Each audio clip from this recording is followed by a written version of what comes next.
வணக்கம். மதுரிலேருந்து அமுதா நடராஜன். சீர்காழியில் சட்டைநாதர் கோயில்னு ஒரு கோயில் இருக்குது. அந்த கோயிலுக்கு தினமும் ஒரு சிவபக்தர் வருவாராம். அவர் பெயர் சிவபாத இருதயர். மனைவியின் பெயர் பகவதி அம்மையார். அவங்களுக்கு சம்பந்தன் ஒரு பையன் 3 வயது ஆயிருக்கு. ஒரு நாள் அவருடைய தந்தை, சம்பந்தனோட தந்தை சிவபாதர் பையனை கூட்டிகிட்டு கோயிலுக்கு போயிருக்காரு. திருமுக்குளம் குளத்தில் குளிச்சுட்டு இருந்திருக்காரு. பையன் கரையில் இருந்திருக்கான்.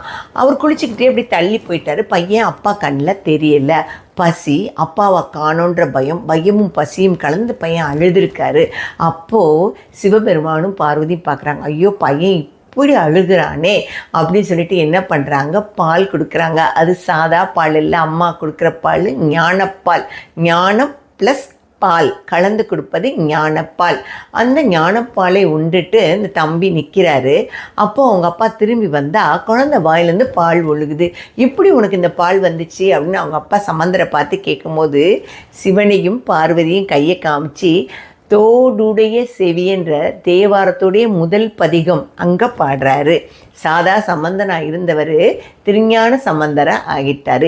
இந்த நிகழ்வை குறிக்கும் வண்ணம்தான் பொற்றாமர் குளத்தருகே அந்த மண்டபம் இருக்கணும்.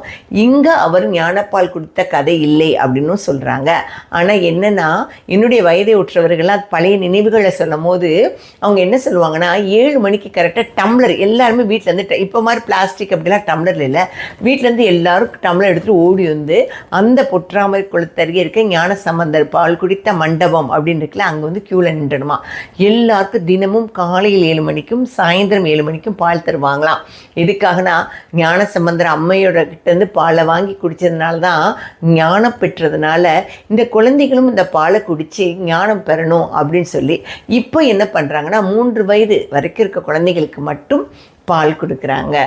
நன்றி, வணக்கம்.